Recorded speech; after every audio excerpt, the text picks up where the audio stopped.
Hello students, आप सभी की त्रैमासिक परीक्षा के लिए हिंदी विषय का जो पेपर है मैं आपके लिए लेकर आया हूं।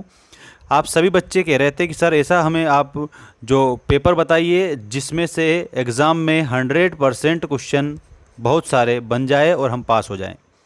मैं त्रैमासिक, अर्धवार्षिक और वार्षिक सभी विषय के लिए क्लास 9th के सभी बच्चों के लिए लेकर आ चुका हूँ। ऐसी चीज़ें जिनकी आपको सबसे ज़्यादा ज़रूरत होती है, इसके लिए आप ऐप को डाउनलोड करेंगे। ऐप की लिंक मैंने डिस्क्रिप्शन में डाल रखी है। अब आप सभी बच्चे ध्यान दीजिएगा, आज का ये जो पूरा पेपर है जो मैं आपको समझाने वाला हूँ, आप बने रहिए मेरे साथ। चलिए स्टार्ट करते हैं पहले क्वेश्चन से। देखिए यहाँ पर कबीर की भाषा है। कबीर की जो भाषा है दोस्तों वो है सदुक्कड़ी। कबीरदास जी ज्ञानाश्रयी शाखा के कवि हैं। ज्ञानाश्रयी शाखा के कवि हैं। कबीर की रचना जो है याद रखिएगा, कबीर की जो रचना है उसका नाम बीजक है। बीजक में इनकी रचनाएं आती है साखी, साखी के बाद में सबद और सबद के बाद में रमेनी। तो यहाँ पर कबीर की भाषा है सदुक्कड़ी, जिसको पंचमेल खिचड़ी भी कहा जाता है। ऑप्शन नंबर डी आपका सही उत्तर होगा। रसखान कवि पशु बनकर रहना चाहते थे। तो पशु बनकर कहाँ पर रहना चाहते थे? कृष्ण की धेनुओं के साथ। धेनु का मतलब क्या होता है पता है आपको? धेनु का मतलब होता है गाय। ग्राम श्री कविता में कवि ने सुंदरता का मनमोहक चित्रण किया है। तो दोस्तों इसमें आपको लिखना है प्रकृति की सुंदरता का ग्राम श्री कविता में चित्रण किया है। ठीक है, इसके बाद नेक्स्ट देखो, मेघों की तुलना की गई है। मेघों की तुलना किससे की गई है? तो मेघ आए बड़े बन ठन संवर के, यानी पाहुन यानी मेहमान, पाहुन से मेघों की तुलना की गई है। मेघों की तुलना पाहुन से की गई है दोस्तों, ऐसा याद रखना। इसके बाद आपका जो नेक्स्ट क्वेश्चन है वो देखिएगा, और आप सभी के लिए पीडीएफ अवेलेबल करवा दिए हैं ऐप पर। ऐप की लिंक डिस्क्रिप्शन में है, डाउनलोड कर लीजिएगा। 9th क्लास का सब स्टडी मटेरियल आपको देखने को मिलेगा। हिंदी साहित्य के इतिहास में स्वर्ण युग कहलाता है। तो स्वर्ण काल कहलाता है भक्ति काल।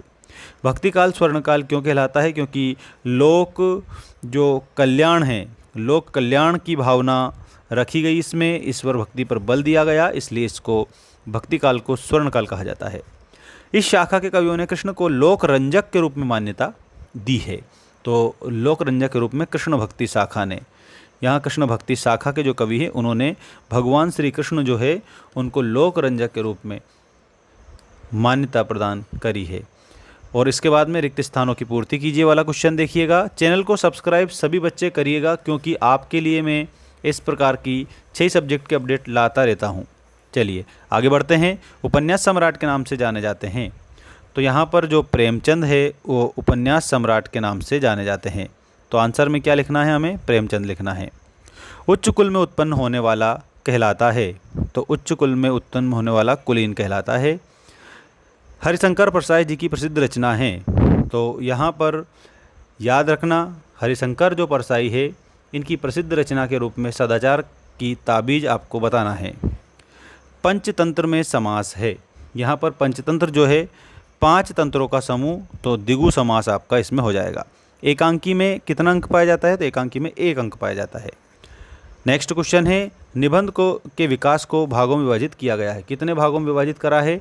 तो जो 4 भागों में इसको विभाजित करा है। ठीक है, अब हमारी सही जोड़ी आती है, और जो बता रहा हूँ ये आपके एग्ज़ाम में छपेगा, वैसा का वैसा ही छप जाएगा। ध्यान रख के आप जाएंगे याद करके। रसात्मकम वाक्यम काव्यम, आचार्य विश्वनाथ।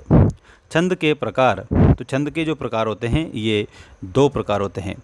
चौपाई, तो यहाँ पर जो चौपाई है ये मात्रिक छंद है, इसमें 16 मात्राएं होती है, और 16 मात्रा के साथ साथ ये सम मात्रिक छंद होता है, यानी कि इसकी सभी मात्राएं समान होती है।